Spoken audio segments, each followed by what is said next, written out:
et bienvenue sur Oseras-tu, le podcast. Nous sommes Manon et Sébastien. Après plusieurs années de salariat dans des domaines très différents, nous avons choisi de chambouler nos vies et de tout changer. Aujourd'hui, nous accompagnons les personnes audacieuses à exprimer cette partie d'elles-mêmes pour qu'elles osent, elles aussi, changer leur vie à leur façon. Seuls, à deux ou avec nos invités, nous allons te partager des parcours inspirants, des retours d'expérience et aussi plein d'astuces et d'idées pour t'aider à oser réaliser tes projets et vivre la vie qui t'épanouit. Tout ça dans la joie et la bonne humeur, alors installe-toi confortablement et bonne écoute. Et si tu prenais soin de toi sans te sentir égoïste?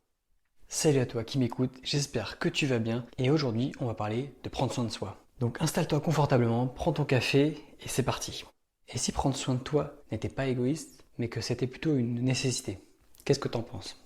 Pour ma part, je pense qu'il est hyper important d'arriver à prendre soin de soi, de faire en sorte d'avoir du temps pour soi au quotidien. C'est hyper important et d'autant plus pour les personnes qui ont tendance à mettre les besoins des autres avant les leurs. Et donc aujourd'hui, on va parler des raisons pour lesquelles il est vraiment crucial en fait de prioriser son bien-être, mais tout ça sans se sentir coupable.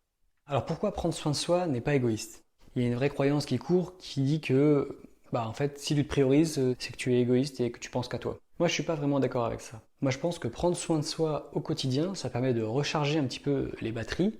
Et du coup, ça te permet de donner aux autres, alors que quand tu as ta batterie à plat, bien évidemment que c'est beaucoup plus difficile de pouvoir donner aux autres. Il y a une métaphore qui tourne pas mal et que je trouve vraiment très parlante, c'est la métaphore de l'avion. On sait tous dans l'avion qu'on doit d'abord mettre notre propre masque à oxygène, et après seulement, on doit pouvoir aider les autres à mettre le leur, etc.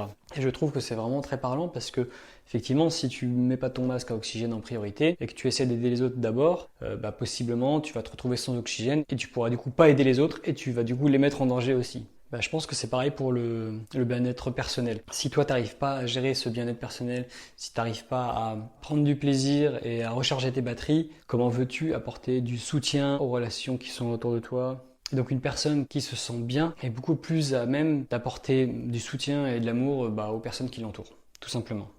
Prendre soin de soi, ça a des avantages pour ton entourage, bien évidemment, mais ça a aussi des avantages pour toi. Ça va clairement améliorer ta santé physique et mentale. Je te passe les détails, mais on va parler clairement de réduction de stress, amélioration de l'humeur quotidienne et augmentation de la productivité. Et pour ça, il y a plein d'études qui ont été faites. Je te passe en gros les détails.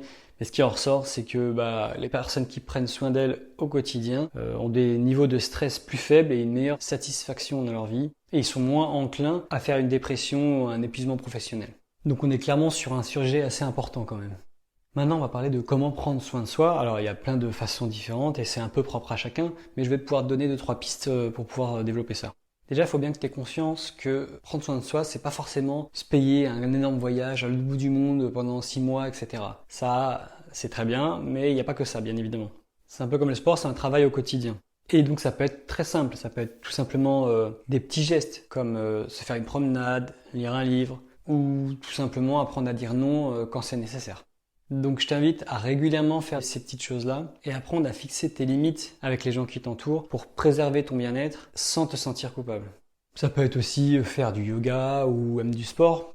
Pour ma part, le sport joue une partie énorme dans mon bien-être et je me rends bien compte que si je ne fais pas mon sport régulièrement parce que j'ai pas pu ou autre, je suis beaucoup plus irritable facilement. J'ai tendance à m'énerver un peu plus facilement, je pense que je suis plus stressé et que tout ça joue forcément sur mon humeur, sur mon bien-être au quotidien. Donc trouve vraiment ce qui fonctionne pour toi, teste des petites choses et vois comment ça se passe. N'hésite pas à me le mettre en commentaire, ça m'intéresse toujours. Tu commences à connaître ma nouvelle devise, un podcast écouté, une action mise en place. Donc j'ai envie de te poser la question maintenant, quelle est la prochaine petite action que tu vas pouvoir entreprendre dès aujourd'hui pour commencer à prendre soin de toi ? Je te rappelle que prendre soin de toi n'est pas un luxe, mais une nécessité pour être pleinement présent et efficace dans tous les domaines de ta vie. C'est déjà la fin de cet épisode de Et si. J'espère qu'il t'a plu et qu'il t'a motivé à commencer à prendre soin de toi. C'était Sébastien d'Oseras-tu. Ciao.